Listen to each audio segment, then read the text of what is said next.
Occasionally a tinfoil hat, but that's another story.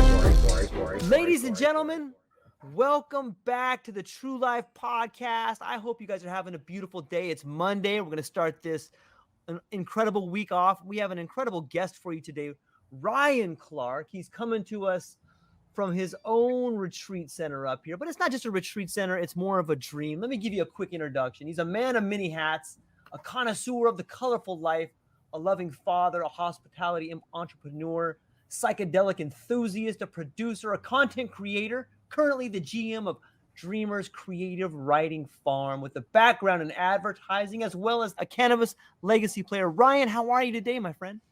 Living the dream, George. You are living the dream.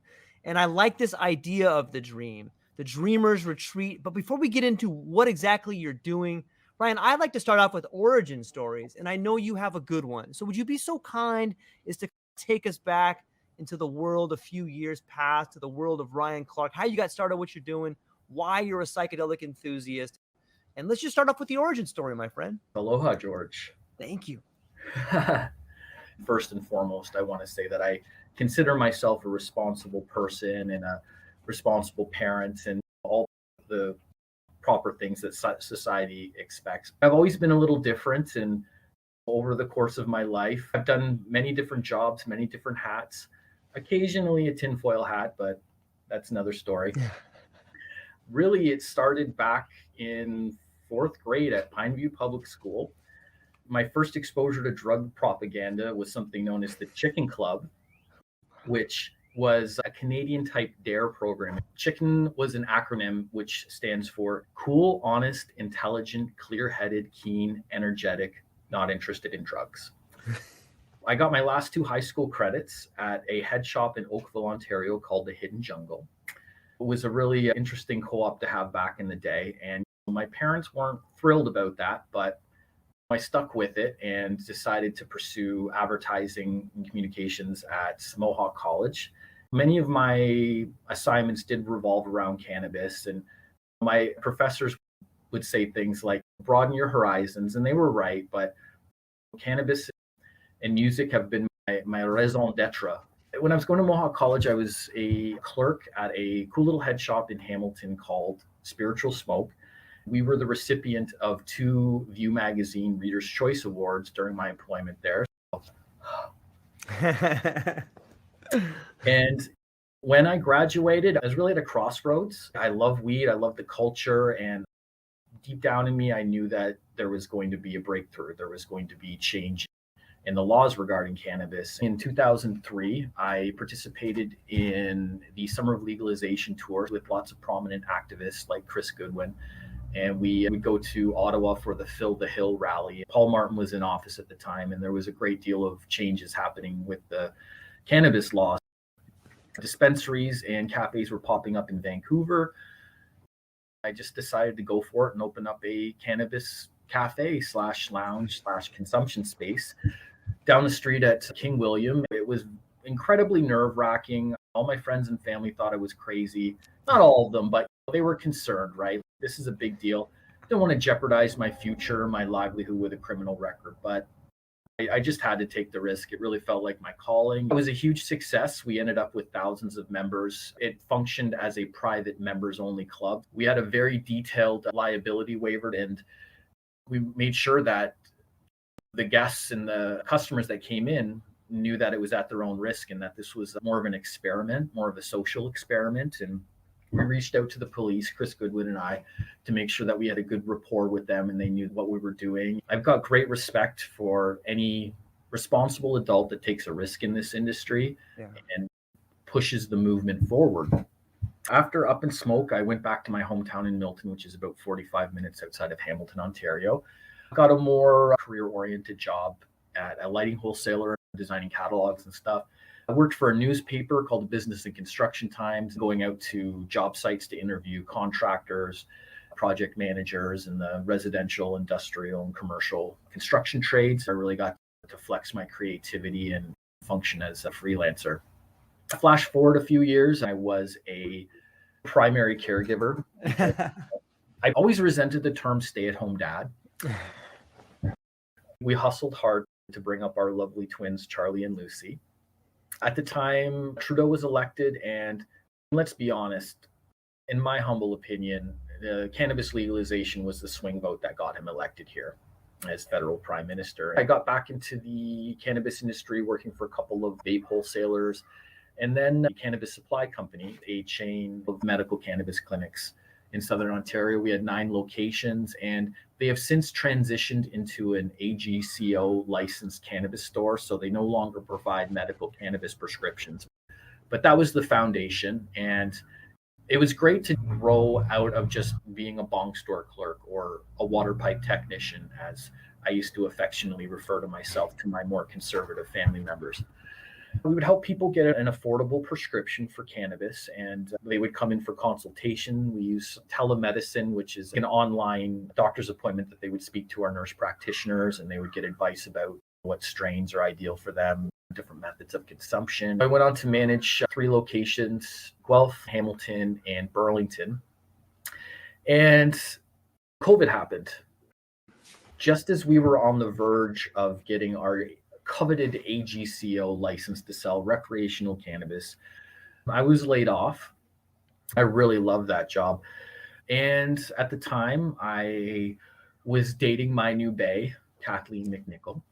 I always had a sense or a desire or a dream to own my own Airbnb one day, or to retire with some kind of hospitality business. And here Kat comes along, and she's already got it started. She trusted me to come up here and be the general manager. She had all the proper permits and zoning and architectural drawings. When I came on board, I split my time between website administration, mostly in the wintertime. And in the summertime, tourist season really picks up. So, George, you may hear some saws buzzing away in the back. We've got a great staff here helping get the property all ready for our big rush for the May 2-4 weekend. And then you came into my life, George. Yeah. I'm thankful to even get to see a little bit of the dream happening. If I just backtrack a minute, I think it's interesting to see how many people that are currently on the front lines of the psychedelic world that have come from a background in cannabis, but not only cannabis, a background in dreaming a little bit. I think it takes a certain type of person to envision what is possible. And when I look at your track record, I see one of the first people to open up like the Up and Smoke Cafe, or to start when it was a private club. That was such a forward-thinking thing at the time. And I'm curious how have you used your lessons of that cafe, your lessons in the architecture of building websites, and brought them together to bring together like this new creative space? Because it seems it's more than like a traditional retreat. The idea of a writing retreat, the idea of a psychedelic retreat, the idea of bringing people together to solve problems out in the territory. It seems fascinating to me. So how have you guys blended this thing together, you and your lovely co-partner, Kat? How have you guys blended all this together? A lot of conceptualizing, trial and error, discouragement, motivation, ups and downs. It's a lot of work here. And yeah. I did grow up on a farm, so there's a lot of skills I had to rediscover, especially I'm really happy with the carpentry and maintenance work that we've done here. I'm all about beauty on a budget. Ryan Clark is a man of many hats. Occasionally a tinfoil hat, but that's another story. It's a way of describing. More than like a traditional retreat, the idea of a writing retreat, the idea of using writing prompts together to basically express yourself in words that may not be ever shared with anybody. It seems fascinating to me. Having participated in blended this thing together, organize her writing retreats and her online courses. Co-partner Kat, how have you guys blended all this together? I really see how healing writing is so beneficial. Participated in the writing retreats, organize her writing retreats, the in-person online courses. around Thanksgiving. I really here see in how October. healing writing We have a great is group so of people. beneficial They for people. participate The in writing retreats that we workshops once or offer twice a day, here, and then the at the end of the in-person ones weekend, take place based on all the around exercises Thanksgiving that here we've in done. We October. just gather around the We have a campfire, great and group of everybody just people. takes They turn participate reading in what they wrote over workshops once or twice a the day, weekend, and then at the end of the weekend, hopefully they go away based on all the refreshed and exercises that we've replenished. done. We just Our gather around real the campfire, revenue and stream everybody just comes takes a from turn reading the what they Airbnb wrote over and short-term the weekend, booking and then platforms hopefully that they we go use, away such as refreshed and AirBnB, replenished. VRBO, Booking.com, TripAdvisor. Have you ever heard of HiBnB, George? No, I haven't. This is another booking platform similar to Airbnb, but it's catered to the cannabis industry. Oh, wow. It's a great platform so that people can find more cannabis related activities, and hopefully I'll include my own workshops. I've got an ACMPR growing license here. We have a nice collection of plants in our garden. It's an attraction here for the guests. A lot of people come from other countries. They've never seen it grown before, and it's fascinating. And ultimately, George, we want to have a safe space here for everybody. And as far as people that use cannabis, I think, drawing from my experience at the Up and Smoke Cafe, I think that our edge here is that because we're a hospitality business and people spend the night here, at least we can mitigate the impaired driving. One thing that I really love, Ryan, about this emerging world that we're moving into, it doesn't matter if you're in Europe, South America, North America, I think that the currency of the future is creativity. With all these new tools coming out, whether it's ChatGPT or my daughter watches this YouTube channel of a kid named Ryan that's probably a multi-millionaire. And oh yeah, that kid is balling. He's balling. But it drives home the point, like that is the currency of the future, is creativity. And in some ways, I think what you're doing is revolutionizing not only the currency of the future, but the place to create in the future. There's finally this world where you can be inspired, and whether it's cannabis or psychedelics or just a quiet place to think, I think that's what you're providing for people. And it's really exciting to me because I've spoken to you a little bit about the possibilities of what can be, whether it's a troupe of people coming to perform for a group of people, whether it's a ceremony, a rite of passage, a writer's retreat. And I'm wondering, I know that you've had authors there. I know you've had people like Nick Murray come in. I know that you have different types of things happening. Maybe you can explain to me an event that happens at your place and some of the things that people are creating there, whether it's a magazine, whether it's writing things down, or maybe you can explain to me the ambiance of the place and then some of the transformations that you've seen at that place. All that stuff is pretty well documented on our Instagram at Dreamers Creative Writing, but we do these things called Dreamers Guest Moments where they're a romantic couple or just people coming up here to do hikes and outdoor nature activities. It's such an eclectic mix of guests that we've had here, and sometimes we have painters come up here. We've had stargazers. People bring up really powerful telescopes and doing some astronomy. Yeah, and beyond just the traditional camping activities, we call this place a glamp site. We have 4 bunkies. 2 of them are insulated for year-round comfort and bookings.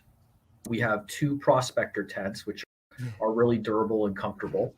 And we also have a studio apartment. So the average size of the bunkies is about 100 square feet. And I'm actually in our Atwood bunkie right now, which has just been freshly renovated. We're up for almost any kind of activity. I'd really love to host a producer's retreat here by setting up editing suites in each one of the bunkies, where similar to Kat's workshops, we'd have up and coming producers and high profile producers ideally to come up and teach electronic music production through software like Ableton Live and Cubase. So that's on the back burner with my friend Jim Spiro at musicbox.ca in Oakville. I really hope that comes to fruition one day. That's one of many projects we'd love to do here. We'd love to offer goat yoga. There's so many different functions that could take place here. Corporate retreats, we've had a couple of guests that have come from licensed producers and retail cannabis chains, and I'd really like them to come with their company and do some team building here. Yeah, it's a great idea. I'm curious too. You have a magazine too, don't you? Like the Dreamers Publishing? Yeah, we sure do. Kat's the editor of Dreamers Magazine. Okay. It's published 3 times a year, and it's distributed through Chapters Kohl's and Indigo amongst our growing subscription base. We have digital and print copies available, and I actually have a promo code too that I could share with the audience if that's okay. Are you kidding me? That's absolutely awesome. If you enter RC-2020-5 in the checkout section, you'll get a whopping 5% off. It's not much, George. You jump, you shoot, you hope for the best. You know what? I'm stoked to get anything. I'll put it in the show notes down there too. Yeah. Tell me, let's say, what is in the content of that magazine? Are you talking about things that happen up there, or are you publishing content of writers that come up there for dream workshops, or what is the relationship between the magazine and the place? The content of the magazine is based on writing submissions that we get from our website, dreamerswriting.com. So you can submit anything from an essay, fiction, short story, poems, haikus. Kat holds contests 3 times a year that coincide with these magazines. For a reasonable fee, people can pay to have their writing submitted to us, and then our editorial department, aka Kat's mom and dad, review the submissions and pick out the best ones, and then we publish them online and in our magazine, and that generally makes up the content of our magazine. We also pay them a $20 honorarium for the opportunity to get published, and many of these authors are first-time writers that are just thrilled to have a little bit more clout. You know what? Like, I know you and I had a previous conversation. I'm not sure if we brought up this point, but I bet you everybody listening to this would agree, or maybe they wouldn't agree. And I'm curious to get your opinion. What do you think the submissions would be like? Let's say if I came up to the Dreamers Retreat, and on the very first day, I wrote, I don't know, like a poem, or I wrote a short story. And then on the third day, I wrote a poem or a short story. Which one of those poems and short stories do you think would be better, on day 1 or day 3, and why? That's a great question. I think they're probably refined over the course of the weekend. They probably improve. And when we take our breaks in between the workshops, ideally the participants would go back and edit their stories so that they're maybe that much better. Maybe there's a moment of inspiration that was shared in our collaborations. Most of our submissions come online based on whatever contest we're hosting. The last one was a sense of place and home. These are ongoing submissions with rolling deadlines. You can submit whatever you want to Dreamers, but we give priority to the people that enter the contests based on certain topics. We have an issue devoted to haikus, and then another one to a sense of place and home, and then nonfiction ones. Our latest issue, number 13, Kat finally cracked that Chat GPT open, and wow, it's so interesting.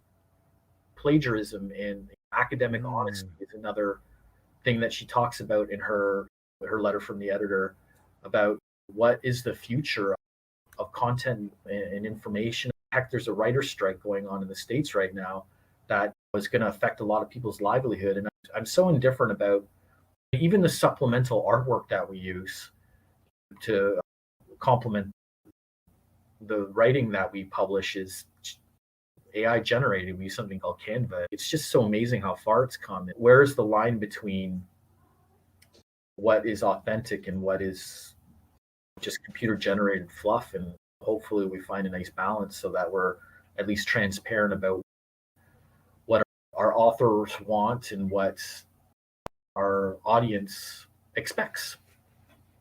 I've never heard it put that way, but I think it's brilliant to ask the question, what is authentic? Wow. Is ChatGPT authentic? I think, in my opinion, I would say that ChatGPT is a poor attempt at authenticity. And I would say that because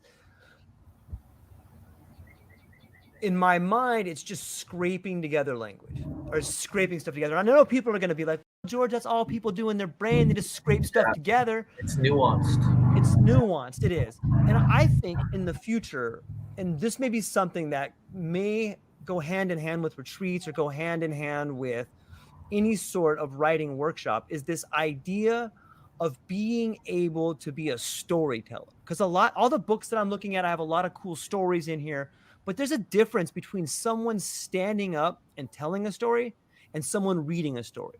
There's a difference between thinking about something witty to say and coming up with a prompt to get ChatGPT to tell you something. I think it was the brilliant storyteller Samuel Clemens who said that the written word is the carcass of the spoken word. And if you look back at great speakers of all time, there's something about them. We call it charisma. We call it je ne sais quoi, but it's this spoken word that I think where authenticity resides. What do you think about the spoken word versus the written word and their relationship to ChatGPT?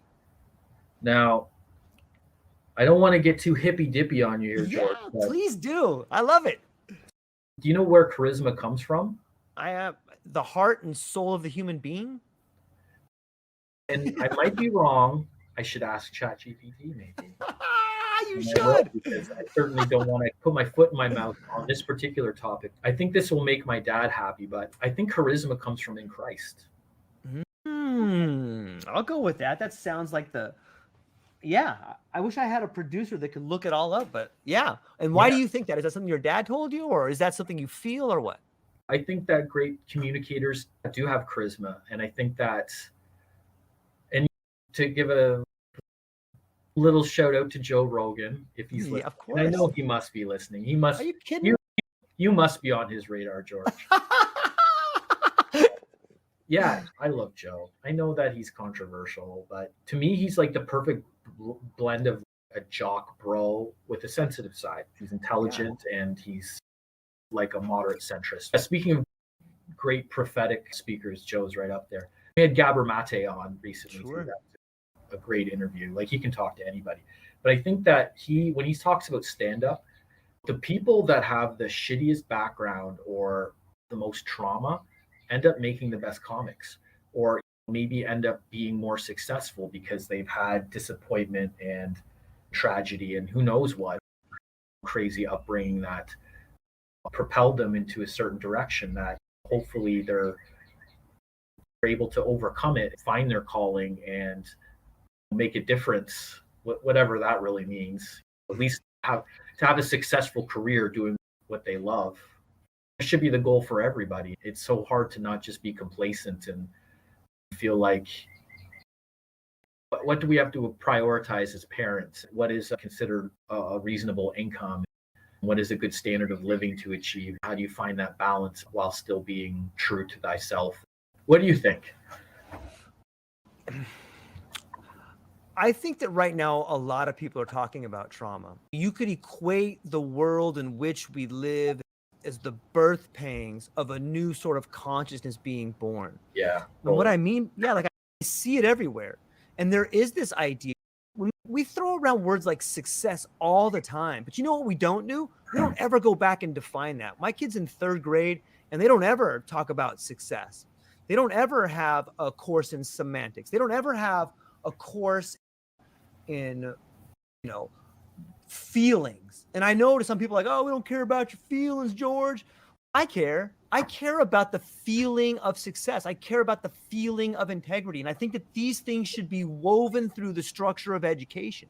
Because what is it, Ryan? Like, what is success? Is success getting up and going to a job every day for 14 hours and killing yourself, not seeing your family, coming home and having a glass of whiskey and white knuckle in it so you can do it again the next day? Yeah. Or is success maybe living in a little bit less? Is success maybe having a little bit more time with your family? Is success sitting down at the dinner table and having a discussion about integrity? Is success being able to kiss your wife and your kid goodnight every night? I don't have the answers to this, but I can tell you that in my life, much like you have taken some risks, whether it was through the cannabis cafe, the up and smoke cafe, putting yourself on the line, putting yourself out there and having your family maybe at times being embarrassed or shocked at what you're doing. Like, I think that these are the world we live in, and we need dreamers. We need people like you out there that are doing the best they can. We need people like me, like the people listening. We need people on the front lines that are willing to take a risk and define success for themselves.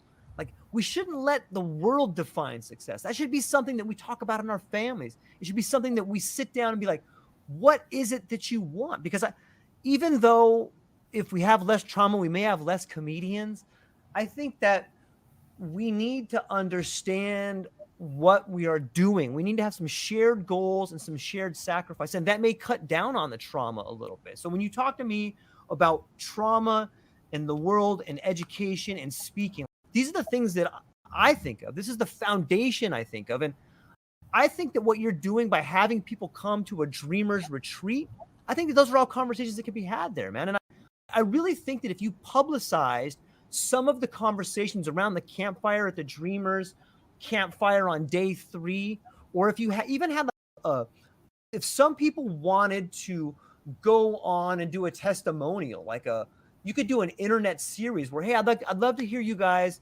say your thoughts on day 1 and then on day 3. And you know what, if you do this thing with us on 4 days, I'll give you the 5th day free or something like that. But I think that would be incredibly insightful.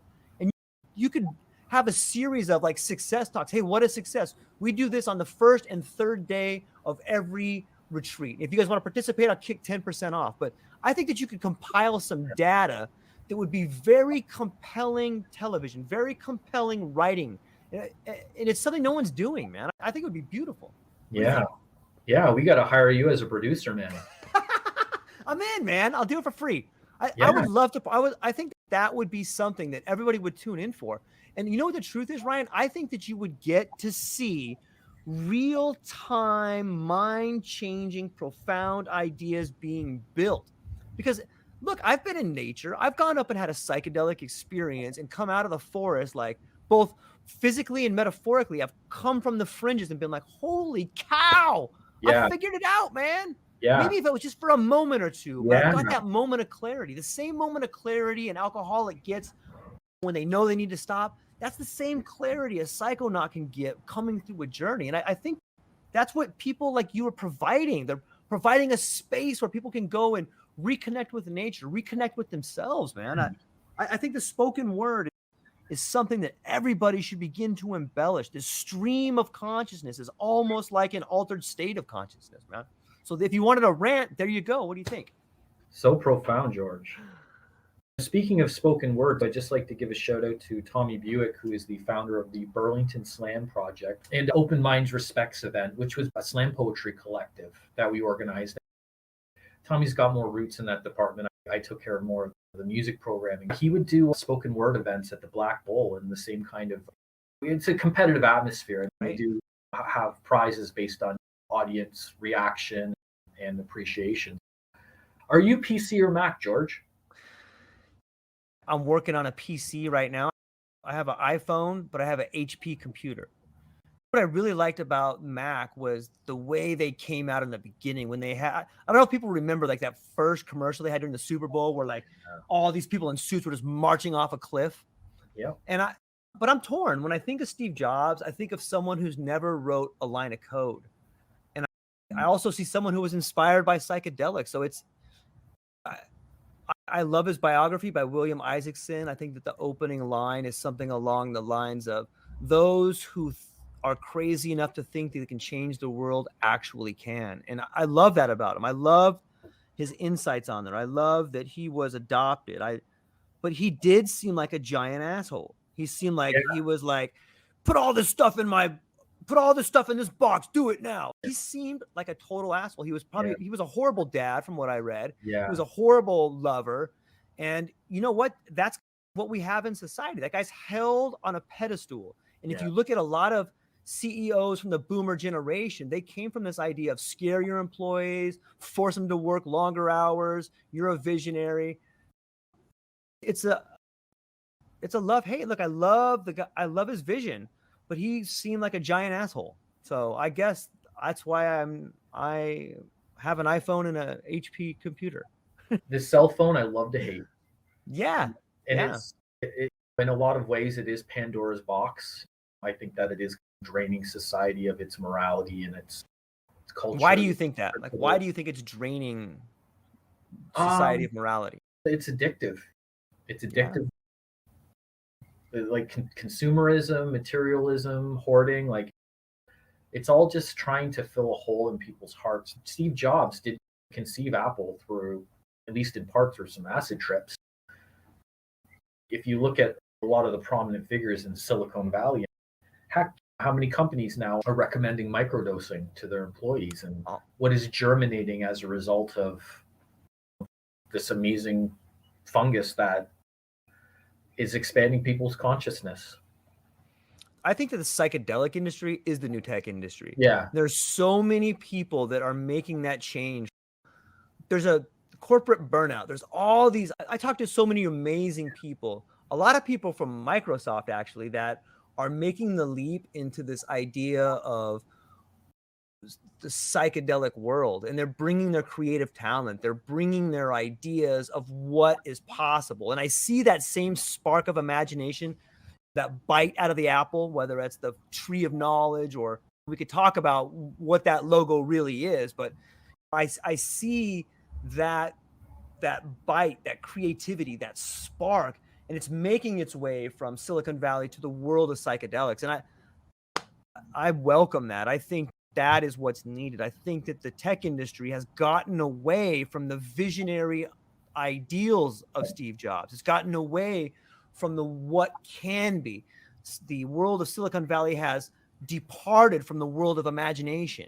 And I see that psychedelics is bringing that back into the fold. And I think that once we begin to merge those things together, watch out. I think it's going to be unstoppable. I look at it like this. I see the psychedelic space as like a space shuttle. And you needed Silicon Valley as a booster on one side and patents on the other side. And we have this patents and it's lifted off.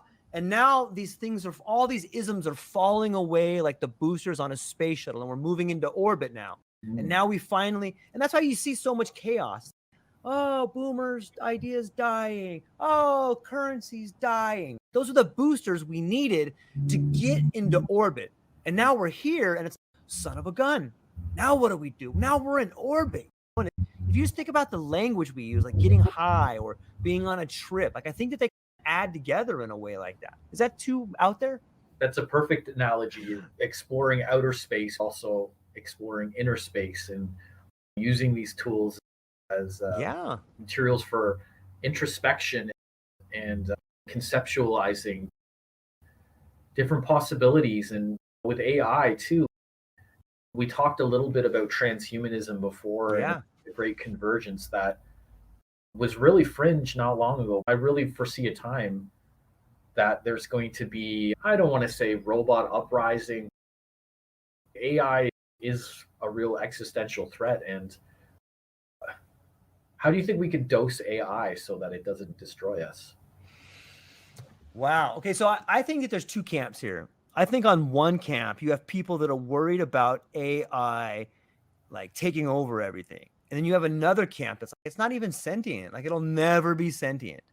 And I try to understand both sides. Like in my opinion, I think that there's a race between biology and technology. And what I mean by that is I take a lot of mushrooms, and I think that I can see myself evolving.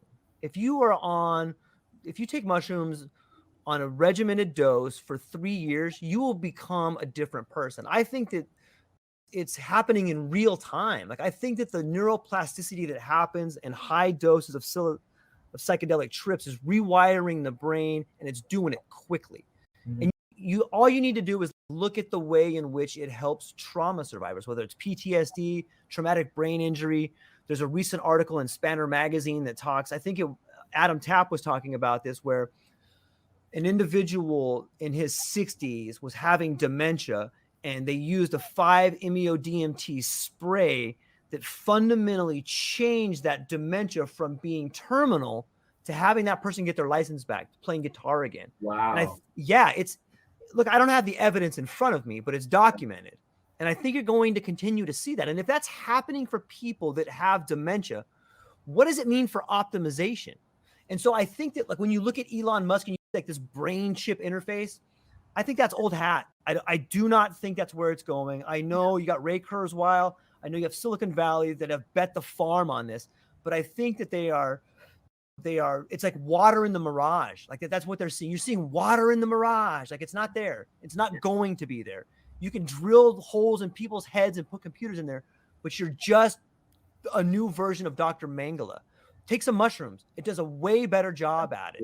And it's going to change the way we do it. But there's that race. It's a race between biology and technology. And if I can paint a visual for people, picture a two-way mirror on a platform, and it stands there. On one hand, on one side is a giant statue made of trees pushing, and on the other side is a giant machine made of computer parts pushing on each other.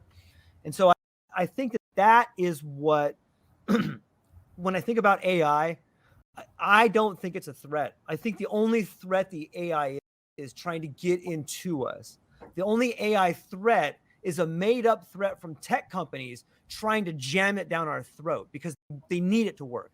They need AI to take over. They need AI to take over the writers. They need AI to take over everything so that they can continue to generate profits at a level that is obscene. I think that there's been contracts made. There's been companies that have sold AI to government systems, to Fortune 500 companies, and they bet the farm on it. Like, this has to work. Otherwise, they all go bankrupt. You can see the banks failing. They've bet the farm on technology that doesn't work. So I don't think AI is a threat. I think it can be a useful tool, but I think that there's a lot of money behind AI that wants it to be a threat. They want people to be scared of it. So I don't think that the robot apocalypse is coming. I think the psychedelic apocalypse is coming. And that's something that the people who have bet the farm on technology, old money, should be really afraid of. Yeah. And you know what apocalypse means? Break it down for me, man. What is the definition of apocalypse? It's the lifting of the veil. Yeah. I love it, man. It doesn't necessarily mean it's a bad thing. If we are entering into a new age of consciousness, and these are the global birth pains that you're describing, then yeah, sure, apocalypse is absolutely a great description. And when I think of Musk's Neuralink and even the vaccine to a certain extent, it might be some mark of the beast shit. And totally. Yeah. And I think, yeah, you're right. There might not be a robot uprising per se, but when the robotics, when those Boston Dynamics robots go on a date with ChatGPT and all the other AI platforms, and they're going to produce some really ravenous pups. If it isn't a robot uprising, then it might be some like Black Mirror style cloud-based consciousness upload. The next generation, maybe even us, I don't know, but maybe we will be given the opportunity to upload our consciousness to the cloud so that we can essentially be immortal. And if and when the biological robotic technology is available to basically recreate yourself, gosh, people are having their heads cryogenically frozen, their bodies cryogenically frozen with the expectation that they will be revived one day. And who is going to have these kinds of opportunities? Is it even ethical? What if you wake up in the Matrix? What if you signed on for this stuff, and then you're going to be, and then you realize that you're in a world of servitude and you can't escape it? And I don't know. Again, don't want to get too tinfoily fringe. I love it, man. I love it. I think we're there. Yeah, we're almost there. So let's look at here in Hawaii. Like, we have those robot dogs, and they use them like in homeless encampments. Have you seen them? Yeah, I've seen them. They have Spot the robot dog, and he doesn't have a gun on his back, but they had him like these homeless facilities. Like, whoa, like you could see it happen. Okay, but here's the flip side of that. So which is a great poem by Rudyard Kipling. Yeah. But I won't talk about if. I will say that I've seen those robot dogs in a homeless encampment here in this state. Obviously, those particular dogs are marketed to enforcement agencies, which means they can do the job. I'm sure that there's a cool video. They show law enforcement companies, hey, this robot dog has been tested in Afghanistan. It can do these things. That's one way. And I've read the literature where if you read, let's take it fictional and go Ready Player One or Ready Player Two. And you could see all these homeless people, ChatGPT taking on his job. You need these dogs to round everybody up. That's one way of looking at it. Okay. And that's the mechanistic way of looking at it. And that gets back to my idea of ChatGPT selling technology. Hey, you need this because it's a coming apocalypse. But let's look at the other side. Let's say we start giving ibogaine to homeless people. Let's say we open up some centers where someone can give ibogaine to all the people that live under the bridge because they have a mental illness. And all of a sudden, hey, within a week, a person loses their craving to do heroin. I'm not saying they're better. I'm not saying they don't have issues that they need to work on, but I am saying a large portion of people that crave heroin can be taken off of heroin by using ibogaine in a week, in 1 week. Like all of a sudden, you don't need that robot dog guarding all these people that are they crackheads or are they people with mental trauma? Because it depends on how we're going to use the language to fix it. We want to use ibogaine or you want to use a robot dog? I think we should use ibogaine. It comes from the earth. How about mushrooms? It comes right from the plant right there. It's free. But now all of a sudden, what about this robot dog that cost $200,000 that created 50 jobs for all these people? We're moving out of that paradigm. And a lot of people do not like it. Like they've bet the farm. Like they've gone to school for this. They've worked their whole life on it. But I'm sorry, that model sucks. It's horrible for way too many people. There's only this many winners and there's this many losers. And that is not a sustainable model. Ibogaine, mushrooms, LSD, all these plant medicines and all these entheogens and all these psychedelics are finding a home.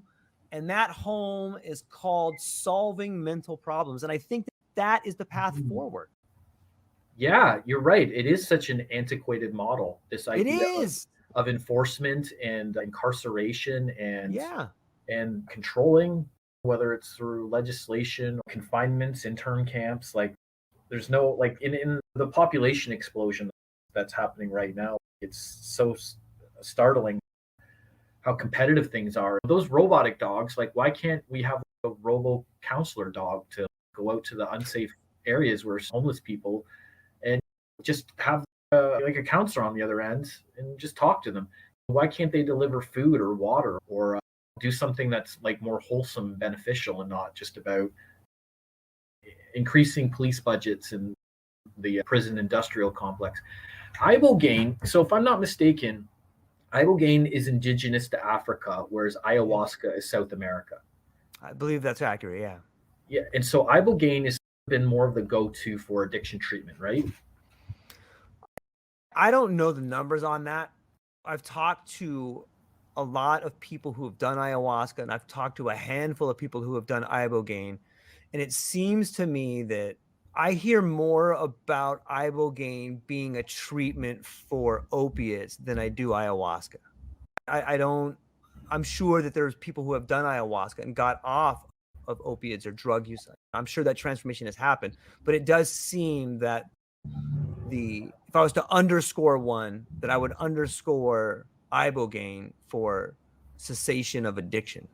What about kratom? I don't know a whole lot about it. I know that it's a giant leafy tree. I know there's different strains of it. There's a white strain and like a blue strain. They have different sorts of medicinal issues. I've done it a couple times, but not enough to thoroughly understand the mechanisms of action. Have you ever tried it before? I have. It's not a controlled substance here in Canada. So I can't divulge that I've tried it. So it's actually an opioid alkaloid that's indigenous to Asia.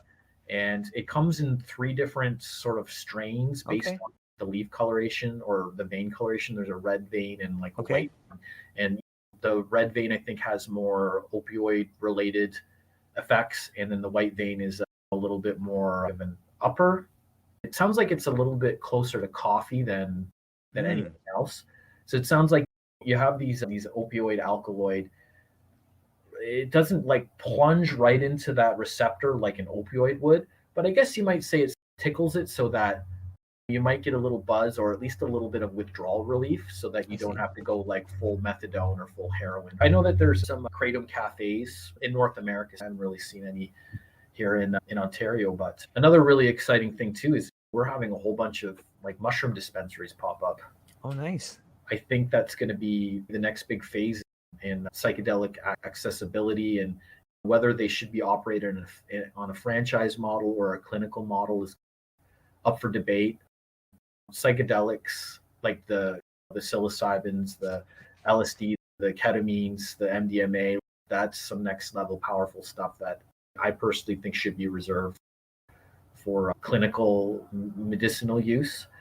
What do you think? How do you think the infrastructure is going to be set up for people to be able to access these things? That's a great question. And I don't have a great answer. And I don't think anybody does right now. I think that there's definitely a place for the home practitioner. And I think that, but if someone has a really traumatic sort of background, or they find themselves with thoughts of suicide, or I think that there's a clinic that needs to be had there, because it's not just the medicine that needs to be served. It's also a conversation that accompanies that. It's that integration. And I think that what can be done is that the first level should be health, and maybe there needs to be a clinician for that. But and here's the problem. The problem is that the people that need it really can't afford it. The people that want to use it, that can't afford it, are really just trying to optimize. They have trauma. Maybe that's not 100% true, but it seems to me the people that really need it, a large portion of those people can't afford it. So I think that what you're seeing happen at some of the ketamine clinics is a sliding scale. If you're doing well, you go in and you pay for a ketamine treatment, and you can pay this tier. And that's subsidizing the people down here that can't get it. And ultimately, I would like to see optimization centers and healing centers. And I think an optimization center could offer they could offer like neurofeedback in conjunction with layered 5-MeO-DMT mushrooms on like a 4 or 5 day progression scale. And then that sort of optimization treatment could subsidize maybe a veteran who is currently homeless. You know what I mean? And I think the people that can pay for optimization could subsidize the people that need it. And I think it would just be a short amount of time before that person that needed healing trauma became an optimization person. And like you could feed them around in this circle from PTSD to healing to integration to optimization, and then back up to teacher. You know what I mean? I think it could almost be a circular pattern there. So I hope it moves in that way. I don't have a real answer because I know there's need for both. What do you think? Yeah, that circle thing, I think that could also be an analogy for samsara, which is like the wheel of suffering, which I think most of us are on. Yeah. You know, I think that there are seasons in people's lives where things are really bad, and everybody loves an underdog. Everybody loves a comeback story.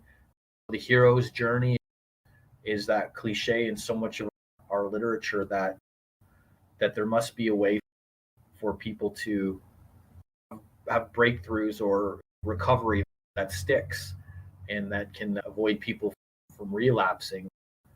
There are so many different things that can complement psychedelic use, which, you know, again, if I might plug our business here, that, that I really do hope that there is a way for us to introduce that in a way that we have a licensed therapist or counselor that can come be the trip sitter and give people that individual treatment. It could involve end of life care.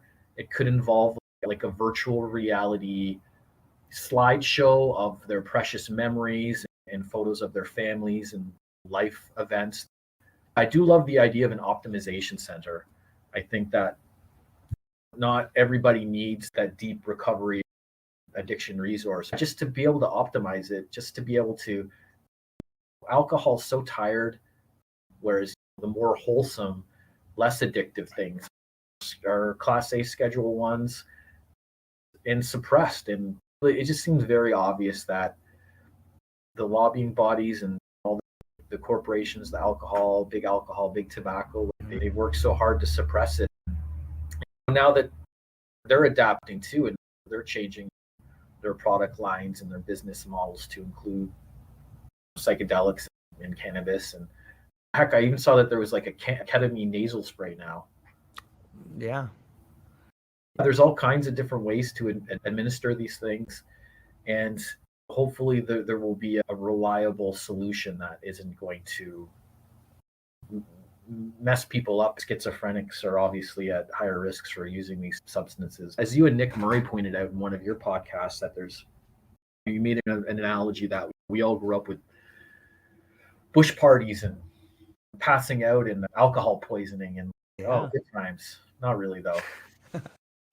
But yeah, if there could be more of a shamanistic, ritualistic treating drug use with reverence, I think if there's two things that are going to save the world, it's psychedelics and sushi, but I digress. Yeah, is our culture a mirror image of the drugs we use, or are the drugs we use a mirror image of our culture? In some ways, I guess it doesn't matter. If we just stop and think about the society we live in, the drugs we use in the society we live in are drugs that are a crutch. They are drugs that allow us to continue to just white knuckle it. Every corporate boardroom, every corporate office has a coffee machine. Yeah. What do you use coffee for? Coffee's got caffeine. And I use caffeine all the time, but it's something that is somewhat of a stimulant. And it's also a little bit, you need that stimulant because the work you're doing is mind numbing. It's not an expansive, creative endeavor that we live in. Same thing with alcohol. Alcohol is just the opposite of caffeine. It's like this depressant that you take to get numb and sometimes use to beat your kids. You know what I mean? It's a very destructive drug. And like you said it, when kids begin their journey with alcohol, the first thing they do is they take too much of it and they pass out. You know, what happens when we shift the rails of drugs we use? Instead of going on this rail of caffeine and alcohol, what if we switch up to like cannabis and psychedelics? Like, what happens when we shift the tracks? It seems to me what happens is all of a sudden you have an explosion in creativity. All of a sudden these tracks, they fork off and they take us into a world of imagination. They could take us into a world of healing trauma. They take us into a world of, hey man, I feel like I'm waking up to this weird sort of numbing thing. Maybe that's the drugs we've been running on for the last 100 years. What happens when MS-13 turns from a bunch of thug addict, child trafficking knuckleheads into a world of mushroom cultivating artists? And I don't see why that can't happen. Why can't MS-13 become the cultivators of the psychedelic movement? All of a sudden, these noble tribesmen of South America start dealing in mushrooms a little bit instead of child trafficking. Like, why can't it be that? If you look at the way that the narcos move things, like what happened if you just made it legal? Look, let's turn the narcos into the new sort of Pfizer, but only let them do psychedelics. Let's legitimize them. Hey, these guys are incredible businessmen. Let's legitimize them. Take out the child trafficking, move in the mushrooms. But I think that this track of psychedelics takes us into a new world that can be beautiful. And as beautiful it is for guys like me and you and the little guys and the little girls on the ground starting businesses, it's terrifying to the guys that own the train tracks of the old system. And I think that's what's happening. Yeah, that switching those tracks would just propel society into outer space with those booster rockets that you mentioned. Yeah, earlier. Man. It's beautiful. I don't have a lot of corporate experience, but I can only imagine that they are just riddled with Adderall and SSRIs. And not to diss those things too. Sure. Like I take an SSRI and it's really helped me. I was very reluctant when dealing with my own trauma to take antidepressants because I just thought it was going to change me. And it's made a big difference. Cannabis as a supplemental medicine seems to be keeping me pretty stable. We talk about our friend Nick Murray and what he's doing with his biohacking because let's do it. If he has a way of doing these brain scans, because I guess everybody has a different neurochemistry, maybe these optimization centers can have biohacking like brain scanners so that you can see, okay, this synapse is suffering. Maybe this psychedelic analog will specifically help you, as opposed to just some random street drug or something that doesn't have any quality control behind it. Yeah. So let's take biohacking even further, because you're beginning to hear different sorts of retreats using this subject called layering. And layering is like, okay, you can do 5 MEOT one day, you do psilocybin the next day, and then Oh, you're going to do ayahuasca the third day. And wow. but that just scratching the surface, Ryan. And here's where I think there's a union between modern medicine and the psychedelic plants. I think that you could start bringing in stuff like human growth hormone. I think HGH should be Yeah. part of every single regimen. It should be stacked with every plant medicine. I think HGH should be stacked with every plant medicine. Just my opinion. I'm not a doctor. I'm just a guy. I'm a podcaster. But this has been my use. Like when I use plant medicines, I always stack it with HGH. But there's other things too. There's different kinds of selective serotonin receptor agonists. There's different kinds of herbs. If you look at Prima Sagara that's coming out of Oregon right now with Moksha Journeys, they have something called the stack. If we look at biohacking, let's look at the way we measure things. Nick Murray's already come up with technologies like the kernel where they can measure your brain. But I'm starting to see new kinds of graphs where, are you familiar with 3D printing? A little bit. Okay, so when you have a 3D printer, you plug into your laptop or your computer model, and out comes like this model. So it's almost like a bar graph, like an L graph, but then there's another part that comes off of there. So imagine a line coming down with 2 bars coming off of it. I think we could be using like that sort of 3D imaging to add another dimension to how we measure psychedelics.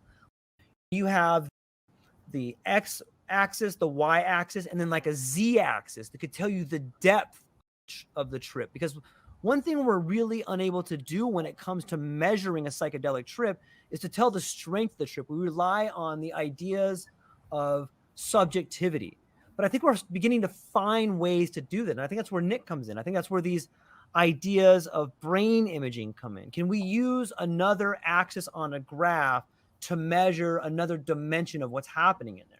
But I think that's the next level for the ideas of biohacking, because I think they're going to help us measure the performance. They're going to help and once you can measure something, then you can better manage it. But yeah, I think biohacking is a huge part of that. I think using different SARMs, using different hormones stacked on top of the plant medicines but these are all going to find their way into optimization. And once we begin studying optimization, then we'll better understand how to heal. In a lot of ways, I think we're doing it backwards. Hey, let's look at all the people that are broken and try to figure out how to fix them. Shouldn't we first have a model of something that's optimized so that we know what to aim for? If you don't have any direction, if you don't know what you're aiming at, you can go anywhere. If you don't have any direction, you can end up anywhere. Like you got to have a model of perfection or something to shoot for before you know how to heal something. But yeah, I do think people like Nick, I think that the people like Moksha Journeys, I think that a lot of people in these retreats, I think writing, I think what you're doing, dreamers writing is a huge part of that. Like writing therapy, like how else can you fully make sense of your thoughts unless you put them down on paper?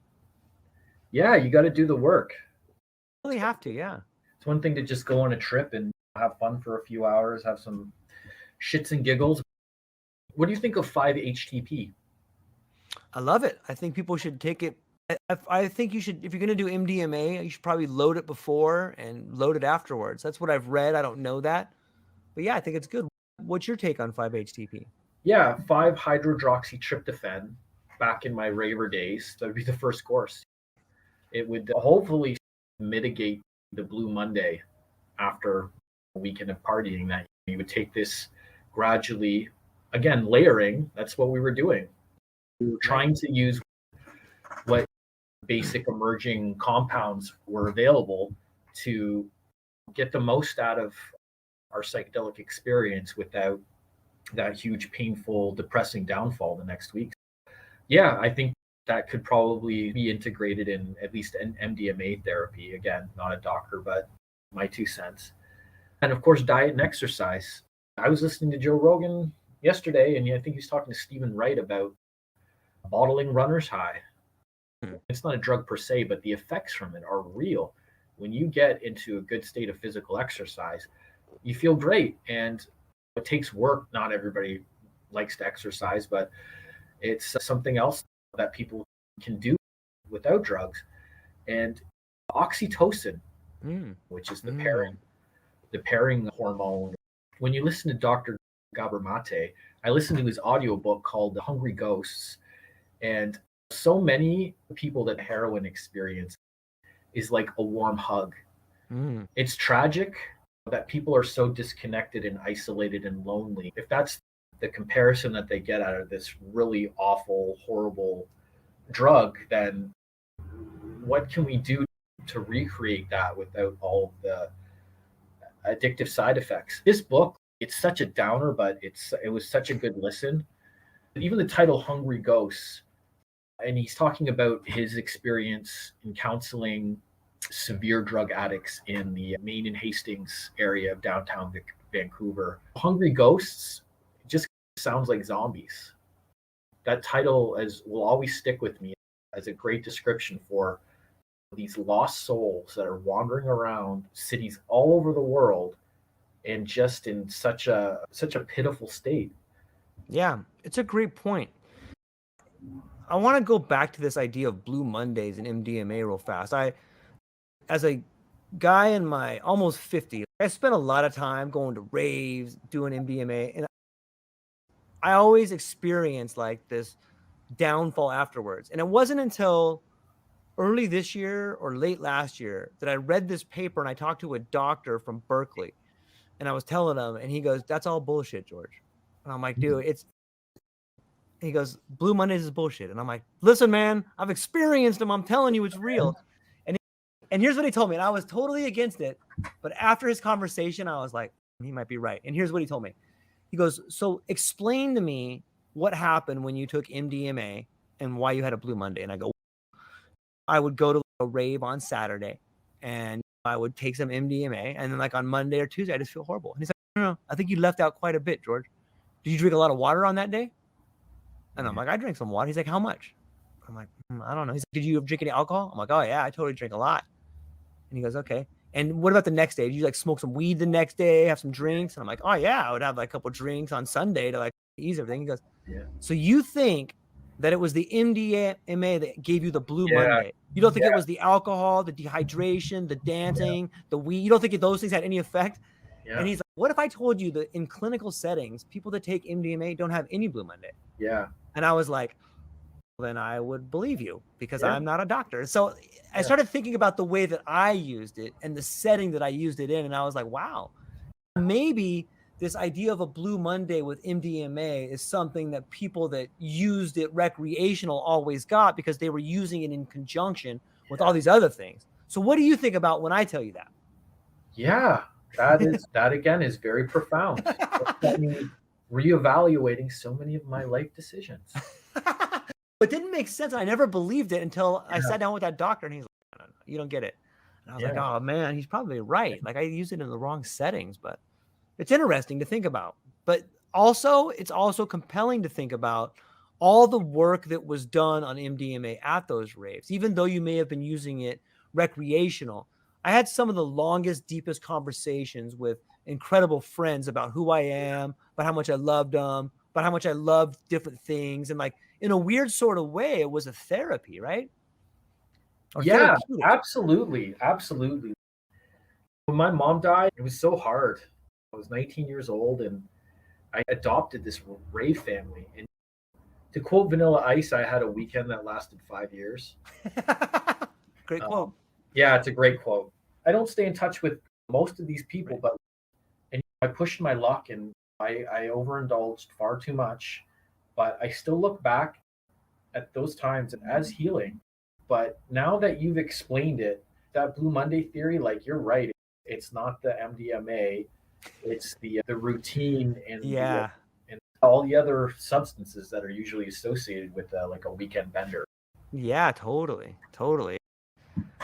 It's interesting. Like I love being in a position where I can look back and laugh and also cry, but also be really thankful for the memories and the hugs and the heartaches and all the things that had happened there. And that's the feeling I want for people that have gone through trauma, is to find a way to cope and come full circle with their trauma and look back on those days and be like, oh, that was crazy, or that was beautiful, or that was really hard, but at least able to look back on those times with fond memories, even if they're challenging. I think that is in a weird way, a way to define healing, is to look back on your traumatic events with fond feelings. Yeah, absolutely. Ryan, I love talking to you, my friend, and I'm sure you'll be back. I love this idea of the writers retreat. I love what you guys have up there. I've seen the pictures. I've talked to you about the potentials for all the events that may be happening coming up there soon. And before I let you go, maybe you can talk just a little bit more about what you got coming up in the future with them, where people can find you, and what you're excited about. I would refer your listeners to two URLs, a few, but we'll just start off with dreamerswriting.com. So that's the main website page that's more focused on the publishing side of our business. If you're a writer, an amateur writer, professional writer, please consider entering one of our contests. And all the applicants, all the entries do get reviewed, and we're not overly critical. If it's well written and if it's written from the heart, then we'll generally accept it. And as far as like coming to visit us, we're officially designated as a writer's retreat, but we do offer general Airbnb accommodations. We're working on our own direct booking portal too, so that you'd be able to just book right through our website and then save some money in terms of the booking fees that these platforms charge. Right now, in this beautiful spring weather we're having, we're just getting the site all prepared. We're building a dock, so we'll actually have a little waterside property. It's more of a marsh. Maybe Dreamers can end up being a franchise model, and we can start helping people build their own writing retreats or artistic retreats or whatever floats their boat. Also, we give some swag away to our guests too. This is our VR swag. If you go to writingfarm.ca, you'll see a link to our guest welcome guide. You can check this all out at cosmoeffect.com. This is my own personal portfolio website.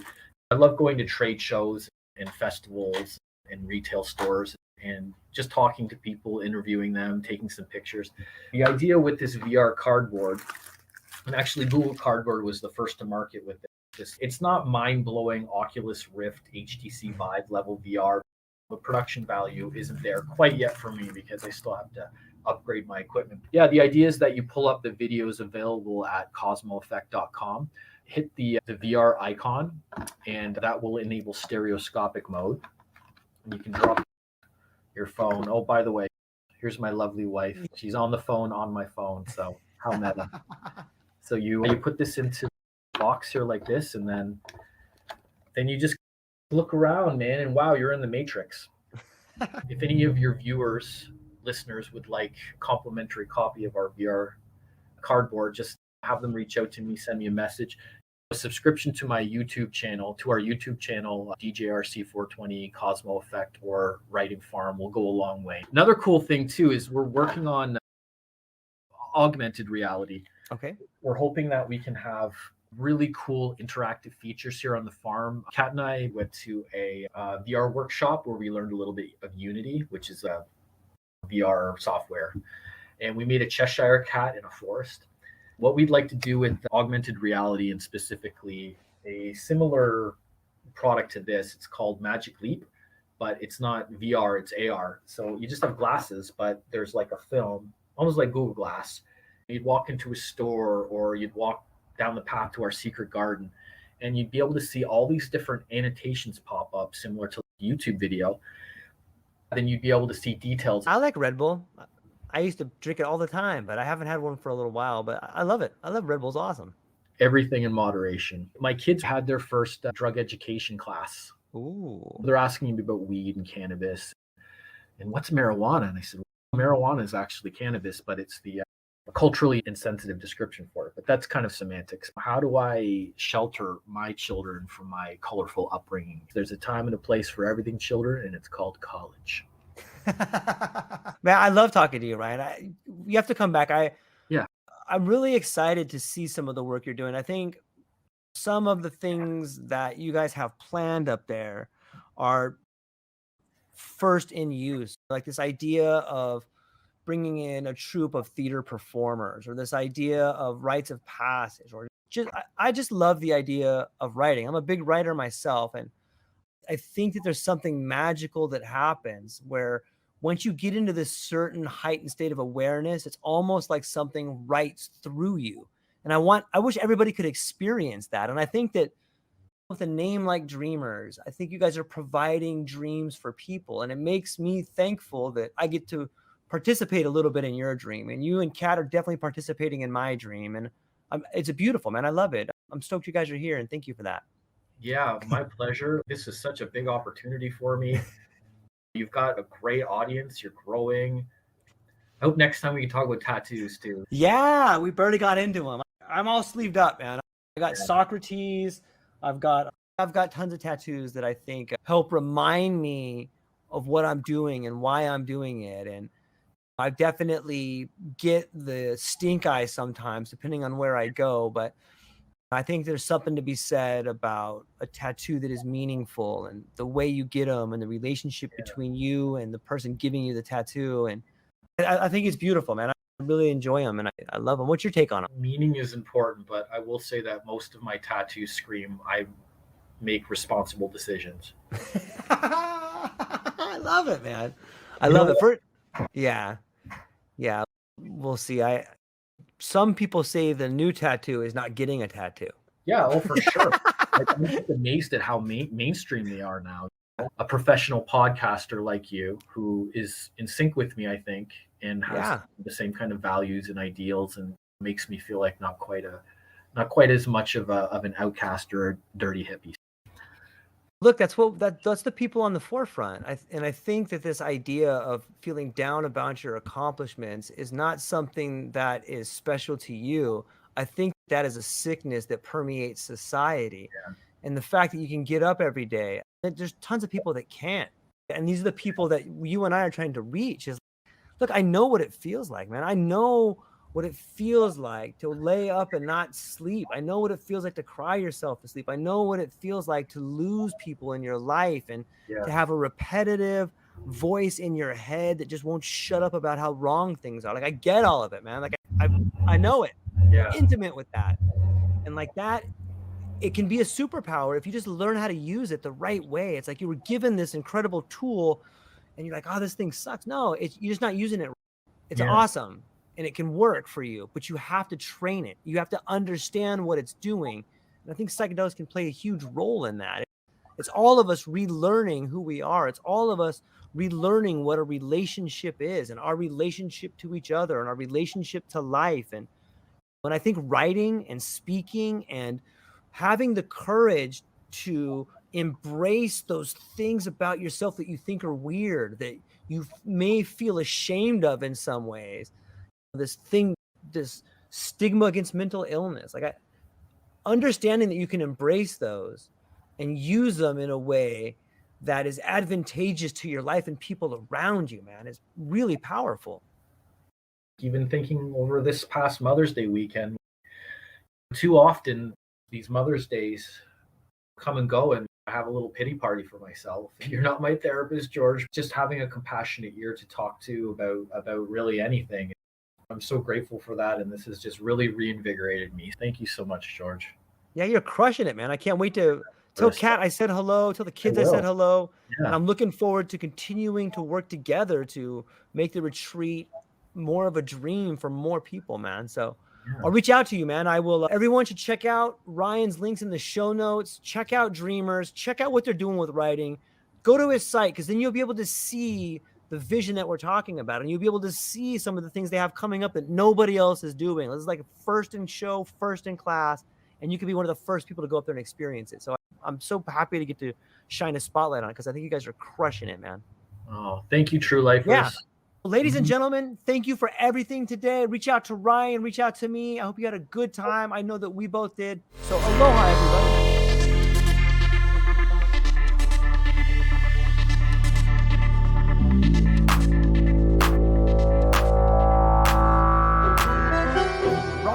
Clark. He's a man of many hats. Occasionally a tinfoil hat, but that's another story.